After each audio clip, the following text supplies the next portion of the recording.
Good morning, my friends. Happy Friday. Happy almost the weekend. I don't know about you guys, but I'm tired. I mean, we're what, 3 weeks into January? I feel like I'm already into 2027. Um, these last 3 weeks have been intense. I've been teaching 3 courses, which I adore. I love teaching and engaging with the students. I'm finishing up a class, a storytelling class, and have a show on Monday that I am not ready for.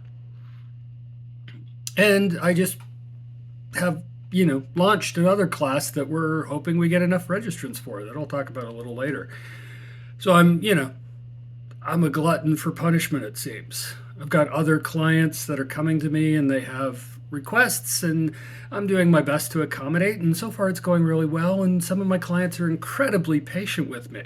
I mean, when your client comes to you and says, "Look, I know you're busy, but if you have time," I mean, those are the clients you ultimately want because, oh, they got you. I haven't done anything personally creative other than prepping for all those things recently. Sometimes the energy isn't there. Sometimes the time isn't there. Sometimes the demands of the world are a little too weighty. And that's okay. It's okay. You don't have to be creative at every moment. I mean, we are, even just in trying to get through a day, we are creative. But it's not the passion oriented creativity that I think a lot of us want. Um, but sometimes that's just not there, and that's okay, right? You can take a break. Um, I'm really going to work on that class showcase, Monday showcase. I'm really going to work on memorizing my lines this weekend, in amongst a half dozen other things that I need to get done, not least of which is making sure I get responses back to student homework, because damn it, they paid for this course. They should get my attention. We don't always have the energy. We don't always have the bandwidth. We don't always have the capacity. We don't always have the desire. You can be passionate about something and just not feel it right now. And that's okay.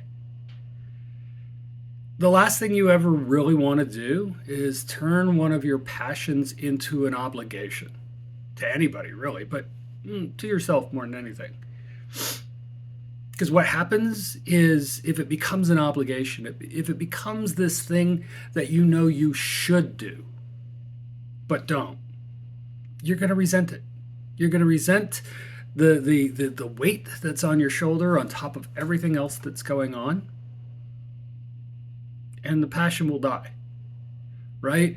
I've done other things. I've done photography projects and that type of thing where initially it's just me goofing around and it's me doing things and it's me trying things and people love it and they respond kindly to it and then they begin to expect it. And I'm not putting anything on anybody. Okay, please understand that. They begin to expect it, or at least I begin to feel like it's expected. They're actually expressing gratitude. They're expressing enthusiasm for my passion. But at times, there were moments where I felt like, well, if I don't do it now, I'm going to disappoint these people. I stopped doing it for me because I was enjoying it, and I started doing it for other people. I was obliged, so I thought, to do this for other people. And when I had to stop doing it for a variety of reasons, not the least of which was COVID, people understood. I've had other projects I've worked on with teams of writers and creative people and storytellers that I've had to back out of just because I just don't have the capacity. Or the projects went in a new direction that really wasn't satisfying to me. And as hard as it was to say, no, I have to step out, I have to step away, they understood. And what they couldn't understand, they accepted, right? Because of the relationship I had with those individuals. They don't hate me. They may be disappointed that it didn't work out the way we had all hoped, but they accepted it. People will accept it. People get tired. I've been complaining about how hard I've been working recently for my various jobs and assignments and that type of thing because I'm putting in a lot of hours, a lot more than I was last year. Last year was a brutal year for nothing. Um, and yet I know I'm working with someone, one of my clients is someone who is working twice as hard as I am, putting in twice as many hours as I am, trying to juggle her tasks. She's tired. I know she's tired. And you know what? That's okay. I can still complain about what I'm doing. I can still process because I'm not ungrateful. I'm just like, ugh, how am I going to get this done? And then I do it. Um, I can still be less than, you know, jazzed about sort of sometimes the trying to balance everything on my plate, even if my plate is less full than hers. Right? It's not a competition. It's not a competition. Right? My feelings, my frustrations, my anxiety, my whatever are fine. They're perfect. I mean, I don't want them, but I have to work through them. Um, but just because it's not as bad as somebody else doesn't mean I'm not in a position to complain. I really don't like that when one person complains and the other way, well, what are you complaining about? Oh my God, if I told you the problems I have. Shut up. Sorry, but shut up. We're not competing. I can be tired even if what I'm doing is a percentage of what you're doing. So I haven't worked on my book in quite some time. I haven't done anything with the short story collections that I was working on last year when I had more time in the day. A lot more time in the day. And that's okay. That's okay. It's still there. There's no timestamp on these things. And I'll have capacity again. This wave that I'm riding of work, I know, based on past experience, will not last forever. I will not at some point be teaching 3 classes, taking one, and trying to pitch a 4th class to teach. And when that happens, I'll have capacity. I'll have time to work on those other things again and maybe get them to the finish line because they're tantalizingly close. And that's okay. We need to cut ourselves some slack. We need to know it's okay to not fulfill our passions. They don't dry up. They don't go away. It's not a failure. It's a postpone.